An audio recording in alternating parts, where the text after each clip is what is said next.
Buenas tardes. En el día de hoy vamos a hablar acerca de la adición de fuerzas.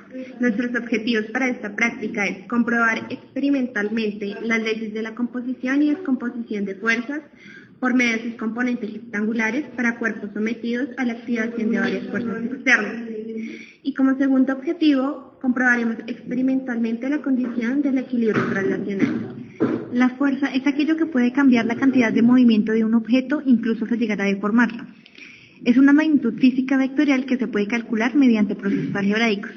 En esta práctica utilizaremos una mesa de fuerzas con la cual se va a determinar la sumatoria de fuerzas aplicadas teniendo en cuenta los ángulos dados por la misma mesa de fuerzas y las respectivas masas ubicadas en esta, puesto que como objetivo debemos obtener una fuerza resultante en X como en Y.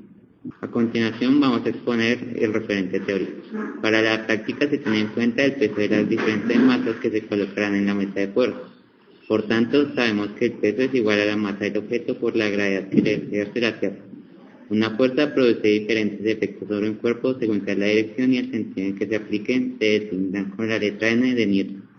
Teniendo en cuenta que la fuerza es un vector, para la práctica debemos obtener la suma vectorial resultante de todas las fuerzas que actúan sobre un cuerpo. Llamaremos a esto la fuerza neta que actúa sobre el cuerpo. Se realizan las sumatorias de las componentes tanto en X como en Y. La fuerza resultante de esta se calcula como... Y si el sistema está en equilibrio, la fuerza resultante de la suma de estas fuerzas es cero. El procedimiento experimental de la práctica se dividió en dos partes. En la primera de ellas, sobre la mesa de fuerzas, se colocaron 4 portapesos y sobre esto se ubicaron 4 fuerzas diferentes. Con estas fuerzas se iban adicionando, quitando distintos pesos, con el fin de lograr el equilibrio estático, en donde la sumatoria de fuerzas diera 0. Durante la segunda práctica, se ubicaron 3 portapesos con 2 masas diferentes y una masa igual. Y lo que se alteró fueron los ángulos, los cuales eran equidistantes. En este caso también la sumatoria de fuerzas iba a ser igual a 0.